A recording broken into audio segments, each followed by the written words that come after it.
The Secret of True Happiness, a farmer's wisdom that changed a businessman's life. Jack was a young, successful businessman in a bustling city. He had everything people dreamed of: luxury cars, a beautiful home, a hefty bank account. Yet, every morning when Jack woke up, he felt a strange emptiness inside. He no longer knew what happiness truly meant.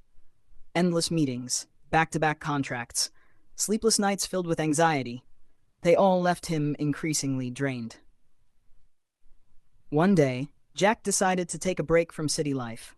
He got in his car and drove toward the countryside, hoping to find a sense of peace and maybe rediscover himself. As his car rolled along quiet country roads, golden rice fields stretched out on both sides, glowing under the sunlight. The breeze carried the earthy scent of ripening crops, and for the first time in a long while, Jack felt his heart slightly lighten. Stopping to rest, Jack noticed an old farmer sitting under the shade of a large tree, sipping tea, a gentle smile on his weathered face. The old man wore a faded shirt, a straw hat, and had skin tanned from years in the sun, yet his eyes sparkled with a calm, contented light. Curious, Jack walked over and struck up a conversation.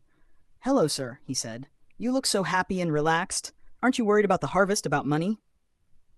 The old man chuckled softly, setting down his tea. "Young man," he replied, "happiness doesn't come from those things. It comes from how we see life every single day." The farmer, whose name was Thomas, offered Jack a simple meal: a ball of rice and some pickled vegetables. Jack, used to fancy dinners in high-end restaurants, sat down under the tree and, for the first time in years, enjoyed a humble meal that filled not just his stomach, but his heart. As they ate, Thomas shared his story. Years ago, he had owned a large, prosperous farm, wealth, reputation, everything. But then a natural disaster struck, wiping out his lands and fortune overnight.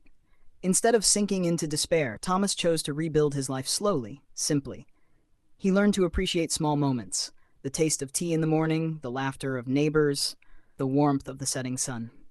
"We can't hold on to everything forever," Thomas said, "but we can choose how we live, so that each day is not wasted."